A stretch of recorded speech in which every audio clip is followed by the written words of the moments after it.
Doctor Nazmul Hasan Kalimullah স্যারকে প্রতিশোধ পরায়ণতা হয়ে তাকে গ্রেপ্তার করা হয়েছে। তিনি এই বর্তমান সরকারের ওই অপকর্মের কথা সামাজিক গণমাধ্যমে ফুটিয়ে তোলার কারণে বাক স্বাধীনতাকে কেড়ে নেওয়ার জন্য দেশের মানুষের উপরে নির্বিচারে অত্যাচার নির্যাতন সেটা তিনি ফুটিয়ে তোলার জন্য তাকে গ্রেপ্তার করে যারা এই সরকারের পক্ষ বিপক্ষে তাদের অপকর্মের কথা তুলে ধরছেন তাদের গলা টিপে ধরার কেবলমাত্র শুরু তাদের নিয়ে।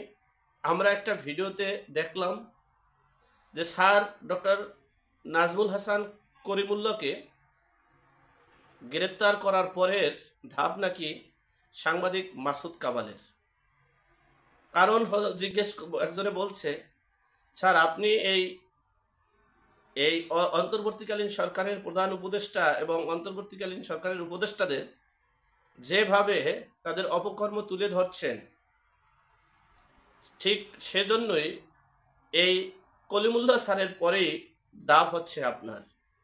অর্থাৎ এদেশের জনগণ, সাধারণ জনগণেরও বুঝতে আর বাকি নেই যে এই সরকারের অপকর্মের কথা, এই দেশের অপকর্মের কথা, এই দুর্বৃত্তকারীদের চাঁদাবাজিদের অপকর্মের কথা যদি গণমাধ্যমে যারা ফুটিয়ে তুলবে তারা হয় জীবন দিতে হবে তাদের, না হয় তাদের জেলে যেতে হবে।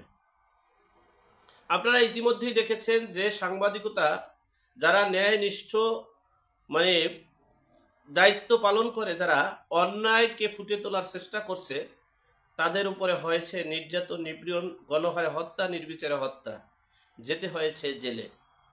আবার যারা গণমাধ্যম কর্মী ছাড়াও যারা সামাজিক মাধ্যমে টকশো এবং ভিডিও কন্টেন্ট তৈরি করে অথবা বিচার বিশ্লেষণ করার চেষ্টা করে, তাদেরও জেলে যেতে হয়েছে। হুমকি ধামকি প্রতিনিয়ত তারা হুমকির মুখে পড়ে আছে। তারপরও তারা এই সরকারের তরফ থেকে গ্রেপ্তারের আতঙ্ক, মবকারীদের মব জাস্টিসের আতঙ্ক, এমনকি নির্বিচারে হত্যার আতঙ্কে তারা জীবনযাপন করছে।